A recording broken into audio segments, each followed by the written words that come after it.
Hi everyone, welcome back to our channel Jugaadwala Study, your one-stop guide for all things commerce and career. Today we are going to be learning about entrepreneurship skill development for MCOM third SEM perspective. हम इस video के अंदर सारे units cover करने वाले हैं and as always इस video के लास्ट में मैं आपके लिए बोनस टिप्स दूंगी जिससे आपका एग्जाम प्रिपरेशन बहुत ही स्विफ्ट और इजी हो जाएगा.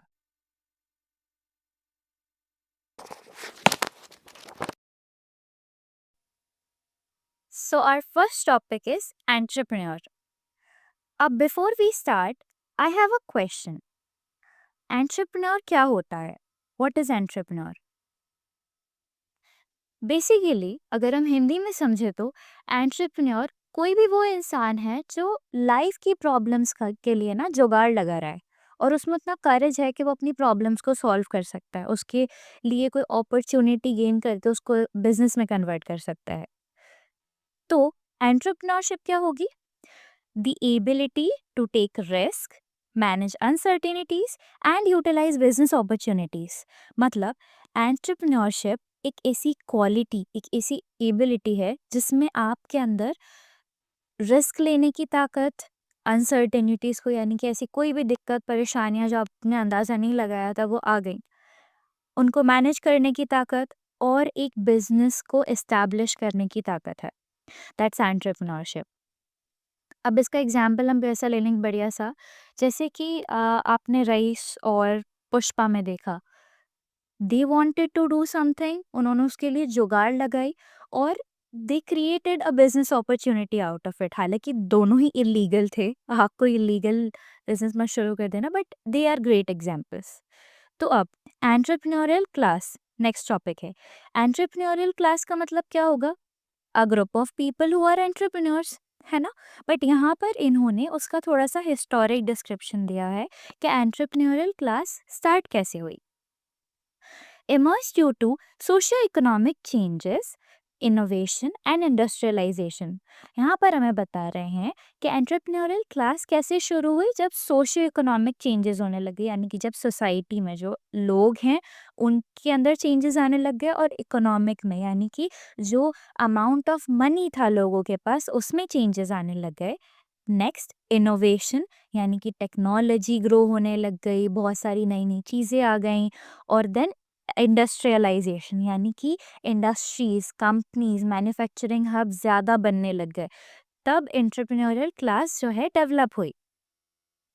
अब इसका हम बढ़िया से एग्जाम्पल कैसे ले लें? Think of it as the rise of India का जुगाड़ू माइंडसेट. इसके बारे में आप कैसे सोचो, जैसे इंडिया का एक राइज ऑफ जुगाड़ू माइंडसेट चला है. अब इंडिया में हर एक इंसान को rather than going for jobs के घंटों प्रिपेयर कर रहे हैं इंटरव्यूज के लिए या नौकरी के लिए प्रिपेयर कर रहे हैं. People rather believe in going और इंस्टॉलिंग अ वड़ा पाव का ठेला क्योंकि वो ज़्यादा ट्रेंड कर रहा है. But let's get back to the topic. लोग जुगाड़ू माइंडसेट की तरफ जा रहे हैं, लोग बिजनेसेस क्रिएट करना चाह रहे हैं. अब इसमें बहुत बढ़िया डायलॉग था रईस का जो आपकी यहाँ डेफिनेशन याद करने में 110% हेल्प करेगा. बनिएगा दिमाग और मियाँ भाई की डेयरिंग. अब आप एंटरप्रेन्योरशिप में पूरे टाइम ये पढ़ने वाले हो कि how you have a business mindset and how you should be courageous enough to be taking risk. Daring होनी चाहिए और आप में दिमाग होना चाहिए बिजनेस को स्टार्ट करने के लिए. That's all about entrepreneurship. Okay. तो अब क्योंकि एंटरप्रेन्योरशिप कोई चीज़ है तो उसमें लोगों ने आके फिर से ज्ञाना बांटी कुछ तो की होगी, कोई ना कोई थ्योरीज तो हुई होंगी. तो यहाँ पर हम 3 थ्योरीज के बारे में पढ़ेंगे. अब ये जो 3 थ्योरीज है ना, ये क्यों है? ये बता रही हैं कि कोई इंसान अगर एंटरप्रेन्योर बन रहा है यानी कि वो बिजनेस स्टार्ट कर रहा है तो वो क्यों कर रहा है, उसके पीछे क्या फैक्टर्स हो सकते हैं. तो लोगों ने थ्योरीज लगाई हैं. इकोनॉमिक थ्योरी, पैसे से रिलेटेड. क्यों हो गई ये? भाई किसी इंसान को पैसे की कमी थी, उसको अपने पॉवर्टी माइंडसेट से या अपने पॉवर्ट सोसाइटी से बाहर निकल के आना था, गरीब सोसाइटी से बाहर निकल के आना था. तो इस वजह से वो एंटरप्रेन्योर बना, उसने अपना बिजनेस सेटअप करा ताकि वो ग्रो कर सके, उसका प्रॉफिट पर्सपेक्टिव है. This is economic theory.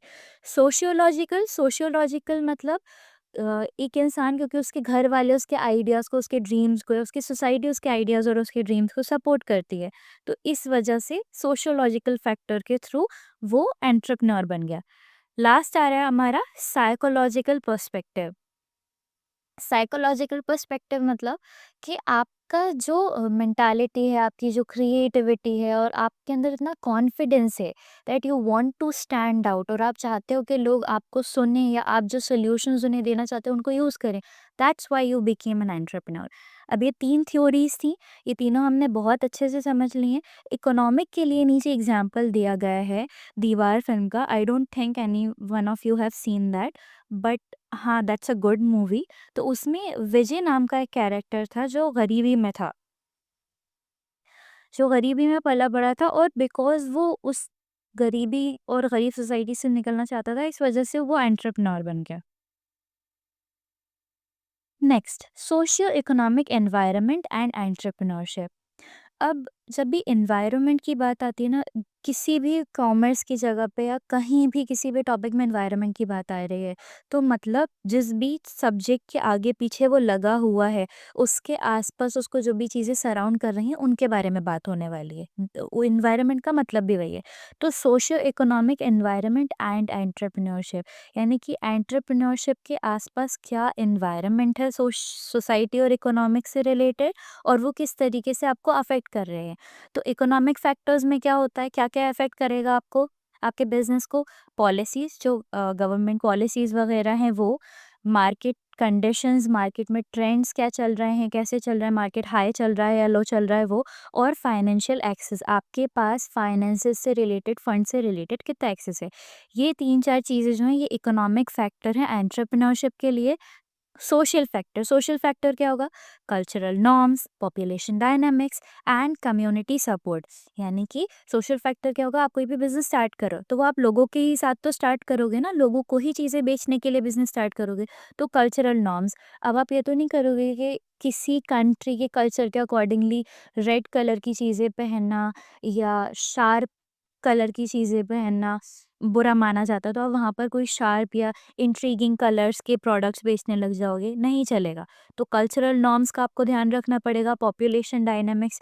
अब ऐसे एरिया में जहाँ पर मोस्टली मेन डोमिनेंट पॉपुलेशन है, वहाँ पर आप फीमेल प्रोडक्ट्स तो हाई लेवल पे नहीं मैन्युफैक्चर करोगे ना। और कम्युनिटी सपोर्ट, वहाँ की कम्युनिटी आपके बिज़नेस आइडिया को कितना सपोर्ट कर रही है। These all factors matter. अब यहाँ पर इट्स लाइक नेविगेटिंग द शादी में साइड हीरो बन जा culture to spot the right opportunity and shine. Characteristics of entrepreneurs. Entrepreneurs के 4 कैरेक्टर्स इन्होंने बताए हैं: leadership, risk taking, decision making और बिजनेस प्लानिंग। लीडरशिप में क्या है? एंटरप्रेन्योर जो होते हैं वो विजनरी होते हैं, वो आगे का फ्यूचर की चीज़ें देख रहे होते हैं, गाइडेंस पे फोकस करते हैं और लोगों को इन्फ्लुएंस करने पे फोकस रहते हैं। रिस्क टेकिंग में क्या है? एम्ब्रेसिंग कैलकुलेटेड रिस्क, मतलब कोई भी एंटरप्रेन्योर जो है वो रिस्क टेकिंग है। डेयरिंग वाली बात अपन ने पढ़ ली थी। यहाँ पर एक और एग्जांपल दिया है क्वीन मूवी का, जिसमें कि रानी जो कैरेक्टर था उसमें, उसने अपनी लाइफ को अपने ऊपर छोड़ा, यानी कि दूसरों के ऊपर डिपेंड ना करते हुए उसने खुद रिस्क लिया, वो अपनी लाइफ की बॉस बनी and she started living her own way. That's risk taking. Next है डिसीजन मेकिंग। डिसीजन मेकिंग मतलब आप सारी चीज़ों को बहुत इजी तरीके से और स्ट्रैटेजिक चॉइसेस लेते हुए, अनसर्टेन सिचुएशंस को समझते हुए डिसीजन ले रहे हो। बिजनेस प्लानिंग, यानी कि जो भी आप बिजनेस करने जा रहे हो, जो गुड्स और सर्विसेज आप बेचने या खरीदने के लिए जा रहे हो, उसको आप पहले से प्रायर बेसिस पे प्लान करके रखो।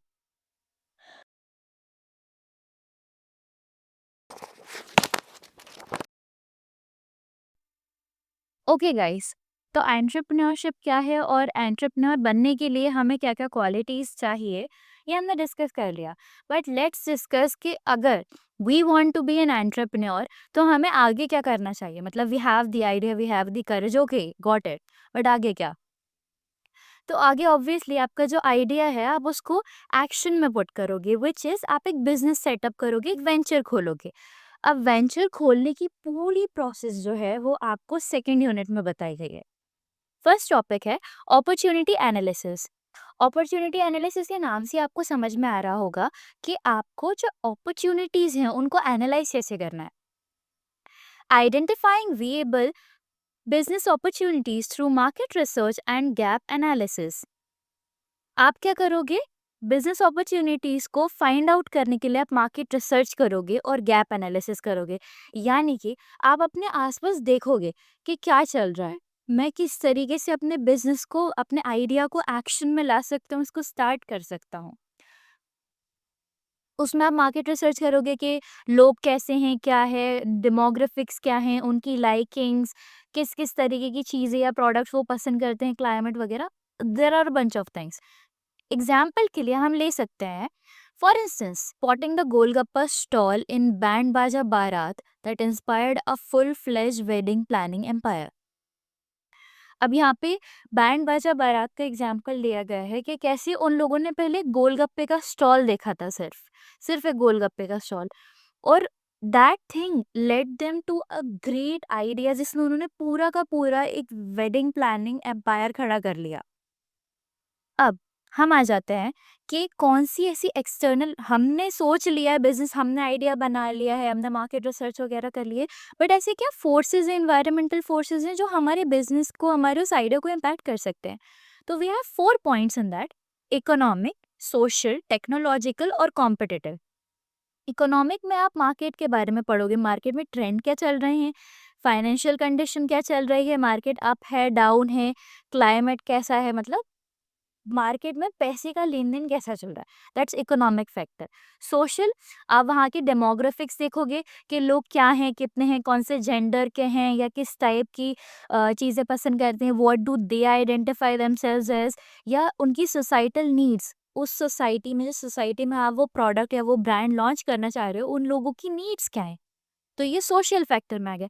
टेक्नोलॉजिकल फैक्टर, आप कोई भी बिजनेस स्टार्ट कर रहे हो, कोई भी, छोटे से छोटा, बड़े से बड़ा कोई भी बिजनेस स्टार्ट कर रहे हो, that won't go without technology, right?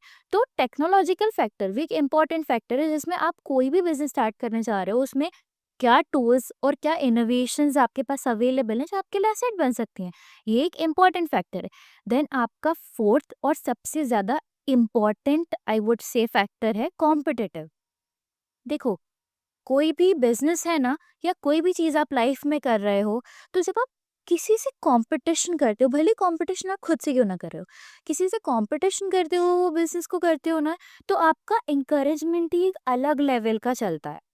तो जब आप कोई बिजनेस स्टार्ट करोगे और उसमें आप कॉम्पिटिटिव फैक्टर को आगे बढ़ने दोगे ना, तो आप बिजनेस और इस्टेब्लिश करोगे। Example, you have a competitor, तो वो उसने अच्छा कर दिया, तो now you will be practising कि इससे और अच्छा करो। या प्रीवियसली लास्ट फाइनेंशियल ईयर में आपकी कंपनी में अच्छा रन किया था, तो अब आपका नेक्स्ट ईयर का फोकस रहेगा कि आप अपने प्रीवियस ईयर से ज़्यादा कॉम्पिटिटिव बेसिस पे उससे ज़्यादा अच्छा करो। यहाँ पर एग्जाम्पल दिया है दंगल का। दंगल का एग्जाम्पल क्यों दिया है? That movie has a story line of time जब लड़कियां ज़्यादातर स्पोर्ट्स में नहीं थीं, उतना आगे नहीं बढ़ी थी, स्पेशली इंडिया के पिछड़े वर्गों में, जहाँ पर लड़कियों को लायबिलिटी समझा जाता है। But Geeta Babita prove themselves, उन्होंने एक्स्ट्रा एफर्ट्स पुट करे, एक्स्ट्रा कॉम्पिटिटिवनेस में वो फॉल हुई, so that they can reach at a higher level. ये आपके फैक्टर्स हो गए। अब नाउ आपको कुछ चीज़ें कंसिडर भी करनी होंगी। ये आपने आपका बिजनेस आइडिया समझ लिया, आपने अपॉर्चुनिटी समझ ली, मार्केट को और आपके एनवायरनमेंट को स्टडी कर दिया, बट कुछ ऐसी चीज़ें होंगी ना जो आपको कंसिडरेशन में रखनी होंगी। तो वो क्या होंगी? Compliance with regulatory requirements. आप कहीं भी बिजनेस शुरू करोगे इस दुनिया के किसी भी कोने में, वहाँ पे गवर्नमेंट होगी, कोई ना कोई तो रूलिंग में होगा, उनके कुछ ना कुछ स्टैंडर्ड्स होंगे, कुछ रेगुलेटरी रिक्वायरमेंट्स होंगी जिनको आपको फॉलो करना होगा, तो दैट्स कंप्लायंस। लीगल इश्यूज पे आपको गवर्नमेंट के साथ चलना पड़ेगा। नेक्स्ट है फाइनेंशियल। फाइनेंशियल मतलब आप कोई भी बिजनेस स्टार्ट कर रहे हो, उसके लिए आपको पैसा चाहिए होगा, फंड्स चाहिए होंगे, तो उनको रेस कैसे करना है, उन्हें प्लान कैसे करना है, उन्हें मैनेज किस तरीके से करना है, ये फाइनेंशियल कंसिडरेशन में आ गया। तो ये दो कंसिडरेशन आ गई हमारी प्रमोशन टू वेंचर में। नेक्स्ट आता है हमारा प्रोजेक्ट रिपोर्ट प्रिपरेशन। अब ये क्या होता है भाई?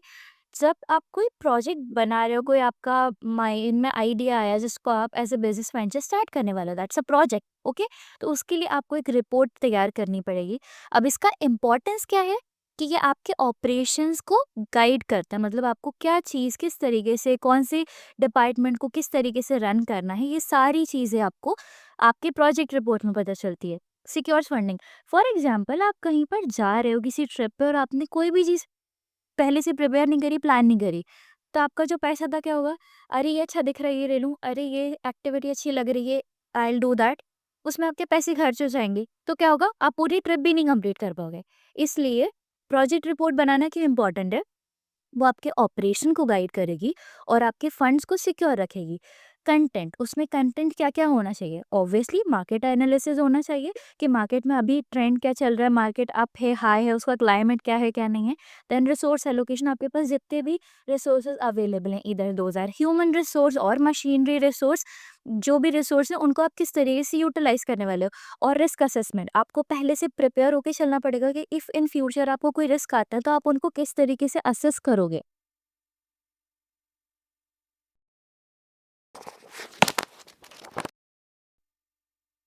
तो हमारा थर्ड यूनिट है एंटरप्रेन्योरियल बिहेवियर के बारे में, यानी कि एंटरप्रेन्योर्स बिहेव कैसे करते हैं, what makes them different, what sets them apart from the society. तो इसमें हमारा पहला टॉपिक है इनोवेशन और एंटरप्रेन्योरशिप।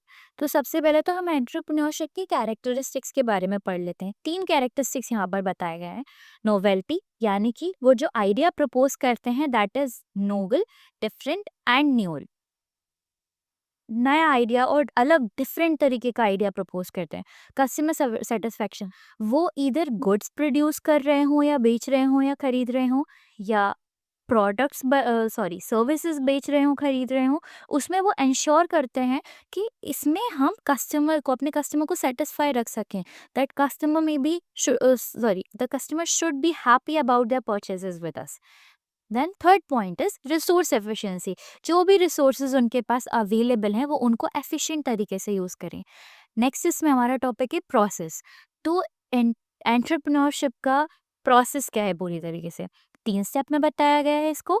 आइडिया जनरेशन, सबसे पहले आप आइडिया जनरेट करते हो कि what problem you can solve. Then develop, अब जो प्रॉब्लम आप सॉल्व कर रहे हो उसके लिए आपको क्या प्रोडक्ट या सर्विस डेवलप करनी है, उसको आप डेवलप करते हो। एंड देन इम्प्लीमेंटेशन, वंस आपने उसको प्रोड्यूस कर दिया है, ना आप उसको मार्केट में लॉन्च करोगे या उस सर्विस को इम्प्लीमेंट करोगे। So this is the process. अब हम आ जाते हैं एंटरप्रेन्योरियल बिहेवियर पे। एंटरप्रेन्योरियल बिहेवियर में हम पहले पढ़ते हैं ट्रेड्स। तो एंटरप्रेन्योर के ट्रेड्स क्या होते हैं, हमने पहले ही पढ़ा है। लीडरशिप, उसमें लीडरशिप की क्वालिटी होगी, वो लोगों को, वो विजनरी होगा और लोगों को गाइड करेगा। अडेप्टेबिलिटी, वो चीज़ों के लिए अडेप्टिव होगा, ऐसे नहीं कि कुछ नया हो गया, अनफोर्सीन सर्कमस्टेंसेस अगर तो उसको मैनेज नहीं कर पा रहा, नहीं, वो अडेप्टेबल है, वो अनसर्टेन सर्टेनिटीज को भी मैनेज कर सकता है। डिसीजन मेकिंग, वो डिसीजन मेकर है, अपनी चीज़ों को स्ट्रैटेजिकली प्लान करके डिसाइड करता है। एंड रिसोर्स मैनेजमेंट, जो भी रिसोर्सेज उसके पास अवेलेबल हैं एंटरप्रेन्योर के पास, वो उनको सही तरीके से मैनेज करेगा। जैसे कि थ्री इडियट्स का मंत्र था, chase excellence success will follow you. कामयाबी के पीछे मत भागो, काबिलियत के पीछे पीछे भागो, कामयाबी खुद आपके पीछे आएगी, है ना? तो ये सेम एंटरप्रेन्योर का बिहेवियर है कि वो खुद से इतनी अकल लड़ा के अपने प्रॉब्लम्स का सल्यूशन इतनी एप्ट बनाते हैं कि वो सिर्फ कामयाबी के पीछे नहीं भाग रहे हैं, वो काबिलियत के पीछे भाग रहे हैं और कामयाबी खुद उनके पीछे आती है ना। सोशल रिस्पॉन्सिबिलिटी, तो जितने भी एंटरप्रेन्योर्स हैं जो एक नया बिजनेस लॉन्च कर रहे हैं, कोई नया आइडिया प्रपोज कर रहे हैं, उनकी सोशल रिस्पॉन्सिबिलिटी होती है। क्या सोशल रिस्पॉन्सिबिलिटी होती है? कि वो अपने सारे प्रैक्टिसेस एथिकल रखें और सोसाइटी के वेलफेयर को ऊपर, अपने प्रॉफिट मेकिंग से ज़्यादा ऊपर रखें। यानी कि वो एक प्रोडक्ट या सर्विस बना रहे हैं, उसको लॉन्च कर रहे हैं, उसमें उनका प्रॉफिट मेकिंग रीज़न हो सकता है कि they want to make profit out of it, but उन्हें इंश्योर करना पड़ेगा कि वो सोसाइटी के लिए सही है कि नहीं है। This is the social responsibility. अब स्पेशल फोकस एरियाज कहाँ पर होता है, कौन से ऐसे एरियाज होते हैं जिन पर एंटरप्रेन्योरशिप पे ज़्यादा ध्यान चला जाता है?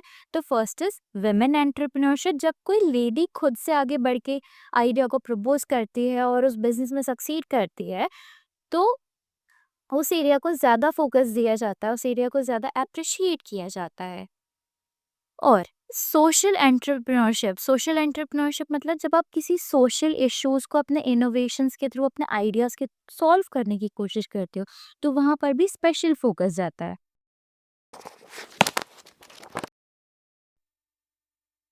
अब 4th यूनिट में हमें बताया गया है एंटरप्रेन्योरियल डेवलपमेंट प्रोग्राम्स के बारे में।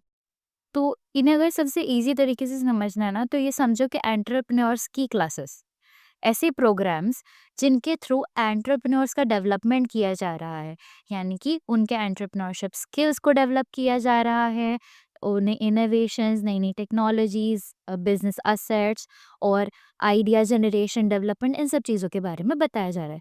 अब रेलेवेंस और ऑब्जेक्टिव, तो इसमें फर्स्ट टॉपिक हमारा रहा एम, आखिर ये क्यों किया जा रहा है, ये ईडीपीस क्यों चलाए जा रहे हैं? Enhance entrepreneurial skills for self employment and innovation. इसमें इसका मेन मुद्दा क्या है, मेन एम क्या है कि आपके एंटरप्रेन्योरियल स्किल्स को डेवलप करना है, जिससे कि आपका कॉन्फिडेंस बूस्ट हो, सेल्फ एम्प्लॉयमेंट आ सके और इनोवेशन को आगे बढ़ावा दिया जा सके। आपको ये सीख इस तरीके के ट्रेनिंग प्रोग्राम्स होते हैं ईडीपी, जिसमें आपको ये पता चलता है कि आप एक अच्छा आइडिया कैसे सोचो, उसको एक्शन में कैसे लेकर आओ और फाइनली एक सक्सेसफुल एंटरप्रेन्योर कैसे बनो। अब इसके की ऑब्जेक्टिव क्या है, यानी कि इसका फोकस क्या है, एम्प्लॉयमेंट जनरेशन। आप सेल्फ एम्प्लॉयड बनो, खुद का एम्प्लॉयमेंट करो और लोगों के लिए भी एम्प्लॉयमेंट अपॉर्चुनिटीज बिल्ड कर पाओ। नेक्स्ट है आपका रीजनल डेवलपमेंट, यानी कि जिस भी एरिया में आप अपना बिजनेस सेटअप करोगे वहाँ का डेवलपमेंट होगा, उस एरिया को आप डेवलप करने की कोशिश करोगे। फॉर एग्जांपल आपने कंपनी सेटअप करी, बट जहाँ पर आपने अपनी कंपनी सेटअप करी वहाँ पर इलेक्ट्रिसिटी नहीं है या वाटर सप्लाई नहीं है, तो आप इन सब चीज़ों के लिए जाके गवर्नमेंट से डिमांड करोगे या खुद से उनके प्लांट्स लगवाओगे, तो क्या होगा, रीजनल डेवलपमेंट होगा। नेक्स्ट है वुमेन एम्पावरमेंट। एंटरप्रेन्योर्स में एक स्पेसिफिक फील्ड होता है, जहाँ पर एक स्पेसिफिक एरिया होता है जहाँ पर औरतों को ज़्यादा सपोर्ट किया जाता है बिजनेसेस के लिए। इसमें विमेंस को ऐसे टूल्स के साथ और कॉन्फिडेंस के साथ प्रोवाइड किया जाता है, जिसके जिसके थ्रू वो अपना खुद का वेंचर स्टार्ट कर पाएँ। अब हमारा नेक्स्ट टॉपिक है रोल ऑफ गवर्नमेंट। अभी ईडीपीज़, यानी कि एंटरप्रेन्योरियल डेवलपमेंट प्रोग्राम्स के अंदर गवर्नमेंट का क्या रोल है? तो गवर्नमेंट एक बहुत ही ज़्यादा इम्पॉर्टेंट रोल प्ले करती है। क्यों? क्योंकि most of these training programmes जो हैं वो गवर्नमेंट के थ्रू प्रोवाइड किए जाते हैं, और गवर्नमेंट बहुत सारी ऐसी स्कीम्स निकालती है और फाइनेंशियल एड्स देती है लोगों को, जिससे कि एंटरप्रेन्योर्स को बढ़ावा मिल सके, ज़्यादा से ज़्यादा बिजनेस और ज़्यादा से ज़्यादा मार्केट अपॉर्चुनिटीज़ क्रिएट हो सकें। तो गवर्नमेंट इसमें बहुत इम्पोर्टेंट रोल प्ले करती है। जैसे एंटरप्रेन्योर्स जो हैं वो सारी एक शिप के अंदर सवार हैं, और गवर्नमेंट जो असेट्स उन्हें प्रोवाइड करेगी, फॉर एग्जांपल ट्रेनिंग प्रोग्राम्स, जिसमें वो किसी सक्सेसफुल इंसान को आपको ट्रेन करने के लिए अपॉइंट करेगी, आपको बिजनेस स्किल्स सिखाने के लिए हेल्प करेगी, और फाइनेंशियल सपोर्ट आपको प्रोवाइड कर रहे हैं। फॉर एग्जांपल कम इंटरेस्ट पे लोन्स, या फिर आपको सब्सिडीज़ प्रोवाइड कर रहे हैं, आपको कुछ ग्रांट्स दे रहे हैं, जिससे कि आपको फाइनेंशियल सपोर्ट हो रहा है, और बैलेंस्ड ग्रोथ को प्रमोट कर रहे हैं। सारे रिलीजियंस या कास्ट या जेंडर्स को प्रमोट करते हुए एक बैलेंस मेंटेन कर रहे हैं।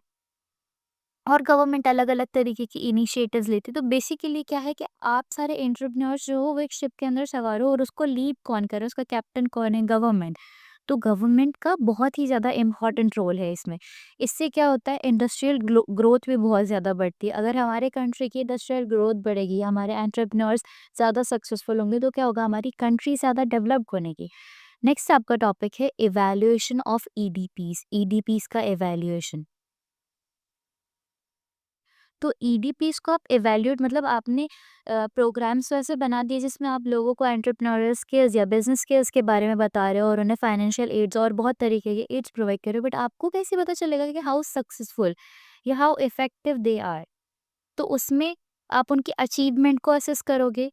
आप कैसे उनकी अचीवमेंट्स को कैसे असेस कर सकते हो, या उन्हें और कैसे इंक्रीज़ कर सकते हो, उनका सेल्फ एम्प्लॉयमेंट बढ़ा के, बूस्ट करके, रीजनल इंडस्ट्रियलाइज़ेशन को बढ़ा के, इस तरीके से मतलब इन दोनों चीज़ों से आप ये भी देख सकते हो कि अच्छा, so this much we have achieved, और उसको आप लोगों को और बूस्ट करके उनका मोटिवेशन या मोराल बढ़ा के आप क्या कर सकते हो, उसको और अचीवेबल बना सकते हो। इसमें चैलेंजेस क्या-क्या आ सकते हैं? A lot of times people के पास राइट रिसोर्सेज़ नहीं होते जो उन्हें उनके बिज़नेस में लगने चाहिए।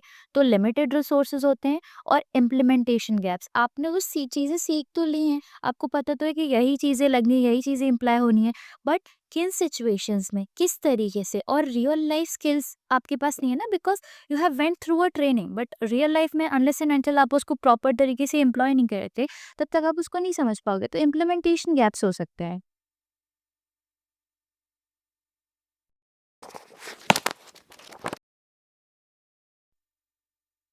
Now it's time for the final unit of this subject. It's entrepreneurship and industrial development. अब एंटरप्रेन्योरशिप के बारे में हमने तरह-तरह की चीज़ें पढ़ ली कि भाई एंटरप्रेन्योरशिप क्या है, उसमें क्या-क्या क्वालिटीज़ वगैरह, क्या पूरा डेफिनेशन ऑफ क्वालिटीज़, कैरेक्टरिस्टिक्स, हमने सारी चीज़ें पढ़ ली। हमने वेंचर के बारे में पढ़ लिया, हमने ईडीपीज़ के बारे में पढ़ लिया। अब हम लास्टली पढ़ रहे हैं कि बाकी के जो एक्सटर्नल फैक्टर्स हैं, फॉर एग्जांपल हमारे बैंकिंग सेक्टर्स या हमारे इंडस्ट्रियल सेक्टर्स, वो हमें किस तरीके से असेट्स प्रोवाइड कर रहे हैं एंटरप्रेन्योरशिप को सक्सेसफुल बनाने के लिए। तो planning and growth through policies, सबसे पहला टॉपिक है हमारा planning and growth through policies. Government policies aims to support industrial activities and in and entrepreneurship. Government जो है हमारी, वो बहुत सारी ऐसी एक्टिविटीज़ प्लान करती है, बहुत सारी ऐसी पॉलिसीज़ बनाती है जिनके थ्रू हमारे बिजनेसेस या हमारा एंटरप्रेन्योरशिप जो है वो सक्सेसफुल हो सके, हमारे बिजनेस को असेट्स प्रोवाइड हो सके। तो इसमें क्या-क्या हो सकता है, मतलब गवर्नमेंट हमें किन तरीकों से, मतलब उनकी पॉलिसीज़ के थ्रू हमें किन तरीकों से सपोर्ट कर सकती है? एंटरप्रेन्योर्स को सपोर्ट कर रही है, हमारे बिज़नेसेस को ईज़ी बनाने के लिए और उन्हें ईज़िली रन करने के लिए हेल्प कर सकती है, इस तरीके की पॉलिसीज़ फ्रेम करके, इंडस्ट्रीज़ को बूस्ट करके, यानी कि हमारे क्लोथिंग ब्रांड्स के लिए, हमारे इलेक्ट्रॉनिक ब्रांड्स के लिए कुछ अलग तरीके की स्कीम्स निकाल देना या कोई स्पेसिफिक एरियाज़ अलॉट कर देना, इस तरीके से इंडस्ट्रीज़ को बूस्ट कर सकती है और क्रिएटिंग जॉब्स। गवर्नमेंट इस तरीके की पॉलिसीज़ क्रिएट कर सकती है जिससे कि एंटरप्रेन्योर्स या बिज़नेस ओनर्स के लिए अपने एम्प्लॉइज़ को हायर करना और ईज़ी हो जाए। जैसे कि गवर्नमेंट की एक स्कीम है, एक स्पेशल प्रोग्राम है मेक इन इंडिया, जिसमें वो ऐसे बिज़नेसेस को, जो छोटे लोकल बिज़नेसेस हैं, उनको सपोर्ट कर रही है और उन्हें प्रमोट कर रही है। नेक्स्ट हमारा टॉपिक है role of industrial estates and promotional services. Industrial estates और प्रमोशनल सर्विसेज का क्या रोल है? तो अब देखो, इंडस्ट्रियल एस्टेट्स मतलब जहाँ पर बहुत सारे बिजनेसेस एग्जिस्ट कर रहे हैं, ठीक है? तो हमारे पास इंफ्रास्ट्रक्चर और रिसोर्सेज क्या वहाँ पर अवेलेबल हो जाएंगे? इंफ्रास्ट्रक्चर मतलब जो गवर्नमेंट के द्वारा बनाए गए लैंड्स, रोड्स, इलेक्ट्रिसिटी और वाटर सप्लाई है, वो हमारे पास एक रेडीमेड इंफ्रास्ट्रक्चर है। ये चीज़ें हमें रिक्वायर्ड हैं हमारे बिजनेसेस के लिए, हमारे कंपनियाँ, हमारे वेयर हाउसेस को स्टैब्लिश करने के लिए और उन्हें फ्लुएंटली रन करने के लिए, बट ये हमें रेडीमेड बनी हुई मिल रही है, किसके थ्रू? गवर्नमेंट के थ्रू। गवर्नमेंट इन चीज़ों का सेटअप हमें करके दे रही है। देन शेयर्ड रिसोर्सेज, यानी कि ऐसे रिसोर्सेज जो कि हमें गवर्नमेंट प्रोवाइड कर रही है या हम किसी के साथ शेयर कर सकते हैं। तो ऐसे वेयर हाउसेज या ऑफिसेज जो हमें गवर्नमेंट अलॉट कर रही है, कुछ ऐसी स्कीम्स या सब्सिडीज हमें दे रही है जिसके थ्रू हम इजीली इन रिसोर्सेज को अर्न कर पा रहे हैं। और गवर्नमेंट और क्या कर सकती है? हमें ट्रेनिंग्स प्रोवाइड कर रही है, फंडिंग दे रही है, मेंटोरशिप दे रही है। जैसे कि अ, अब इन सब चीज़ों का क्या इम्पैक्ट होगा? जब गवर्नमेंट हमें ओवरऑल तरीके से, हर तरीके से सपोर्ट करेगी, तो हमारा बिज़नेस जो है वो बहुत ही ज़्यादा सक्सेसफुल और स्मूथली रन करेगा। अब यहाँ पर उन्होंने एग्ज़ाम्पल दिया लगान का। लगान में जो सक्सेस था, उन लोग की जो विनिंग थी, उसका मेन रीज़न क्या था? That everyone was supporting, everyone was contributing towards the same need, towards the same reason. तो यहाँ पर गवर्नमेंट हर तरीके से हमें हेल्प कर रही है, हमें फंड्स प्रोवाइड कर रही है, मेंटरशिप्स प्रोवाइड कर रही है, ट्रेनिंग प्रोवाइड कर रही है। ऑल्दो बहुत ही ज़्यादा डिफ़िकल्ट प्रोसेसेस हैं जिसको किसी नए इंसान को देखकर उसका दिमाग ही चकरा जाए। बट आप अगर इंस्टाग्राम चलाते हो और आप स्मॉल बिज़नेस ओनर्स की रील्स देखते हो, तो you will get to know कि बहुत ईज़ी हो चुकी हैं सारी चीज़ें। लोग ऑनलाइन यूट्यूब से देख के जीएसटी रजिस्ट्रेशन कर ले रहे हैं और बहुत स्मूथली अपने बिज़नेसेस को रन कर रहे हैं। खैर, अब role of financial institutions and development banks, तो फाइनेंशियल इंस्टीट्यूशंस और डेवलपमेंट बैंक्स का इसमें क्या रोल है? गवर्नमेंट हमें फाइनेंशियल इंस्टीट्यूशंस के थ्रू या फाइनेंशियल इंस्टीट्यूशंस हमें अपने ही एंड से कैपिटल ग्रांट्स अवेल करवा रहे हैं, जिससे कि हम बिजनेस को इजीली स्टार्ट कर पा रहे हैं, या सब्सिडीज दे रहे हैं, लो कॉस्ट ईएमआईज रख रहे हैं, या इंटरेस्ट रेट्स कम रख रहे हैं, इस तरीके की सब्सिडीज प्रोवाइड कर रहे हैं, या फिर ट्रेनिंग प्रोग्राम अपने एंड से training programme, money management tips वगैरह हमें दे रहे हैं, जिससे कि थ्रू हमें ईज हो रही है। इसमें इंडिया में दो एग्जाम्पल्स हैं। एक SIDBI, small industrial development bank of India, जो कि बिजनेसेस को हेल्प कर रहा है ग्रो करने के लिए, फाइनेंशियल एसेट उन्हें प्रोवाइड कर रहा है, और एक नाबार्ड, जिसके थ्रू रूरल रूरल इंडस्ट्रीज को सपोर्ट मिल रहा है। यहाँ पर हमारा पूरा एंटरप्रेन्योरशिप का टॉपिक होता है खत्म। अब हम मूव करेंगे बोनस पार्ट की तरफ। All'americana.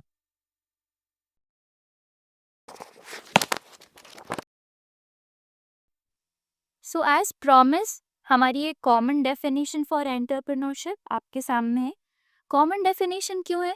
अब फॉर एग्जांपल आपके पास इधर कोई ऐसा क्वेश्चन आ गया जो you are not able to understand the topic, या फिर आपने वो पढ़ा नहीं है, या आपके पास टाइम नहीं था, तो इन दैट केस आप ये कॉमन डेफिनेशन का रट्टा लगा के चले जाओ, और कोई भी आंसर है तो ये कॉमन डेफिनेशन, इसके आगे मैं एडवांटेजेस, डिसएडवांटेजेस, कैरेक्टरिस्टिक्स और कुछ कॉमन टाइप्स बताऊंगी, जिनके थ्रू अगर आपको आंसर नहीं भी आ रहा है तो भी आप आंसर कर सकते हो। हम डेफिनेशन को फटाक से रीड कर लेते हैं। Entrepreneurship refers to the ability to identify opportunities, organize resources, take calculated risk, and innovate to create value, whether it's establishing a business, addressing societal issues, or enhancing industrial growth.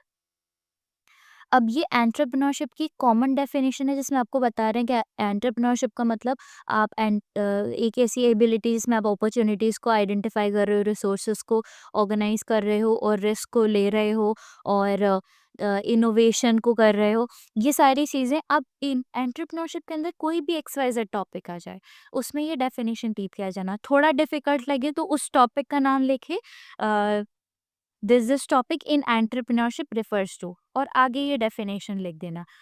4 से 5 लाइनें इसमें easily cover हो जाएंगी। Then आपके आते हैं advantages. Answer नहीं आ रहा, डेफिनेशन लिखिए, उसके बाद 5 एडवांटेजेस डाल दो, 5 डिसएडवांटेजेस डाल दो, 5 कैरेक्टरिस्टिक्स डाल दो, पूरा आंसर कवर हो जाएगा।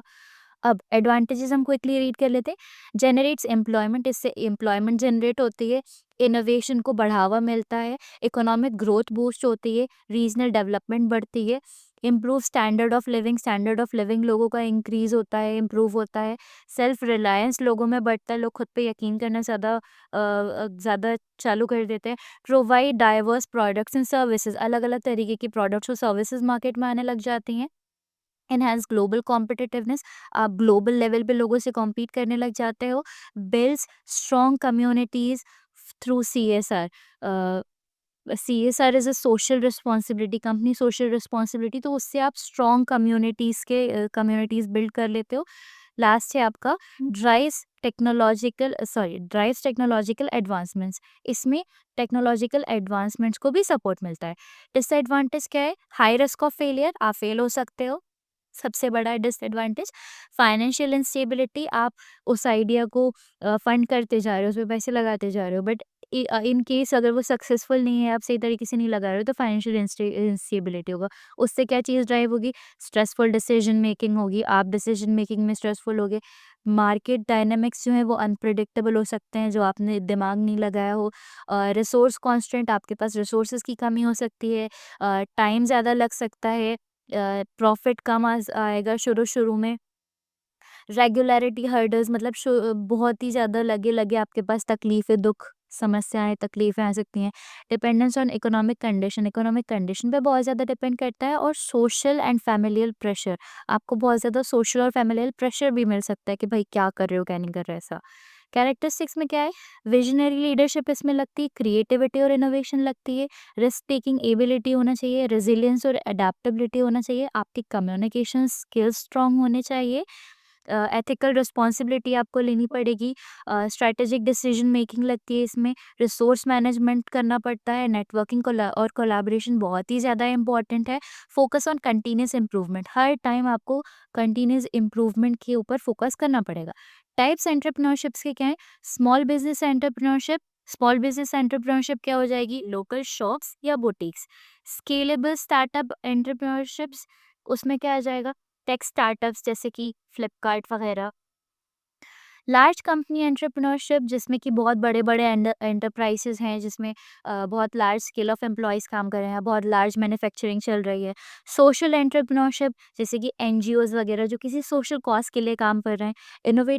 इनोवेटिव एंटरप्रेन्योरशिप, जिसमें आप कुछ रेवोल्यूशनरी प्रोडक्ट लेकर आ रहे हो जो बिल्कुल ही नया है, जैसे कि EVs, electronic vehicles.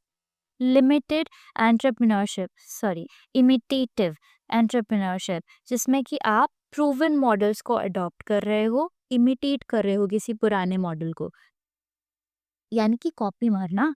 Research based entrepreneurship, जिसमें आप कोई साइंटिफिक इनोवेशन के ऊपर रिसर्च करके उस पे फिर उस आइडिया को प्रपोज कर रहे हो, बिजनेस में कन्वर्ट कर रहे हो। ग्रीन एंटरप्रेन्योरशिप, जिसके ऊपर आप सस्टेनेबल प्रोडक्ट्स बना रहे हो। तो ये होता है हमारा एंटरप्रेन्योरशिप समाप्त। सब्सक्राइब करके जाना एंड बेस्ट ऑफ लक।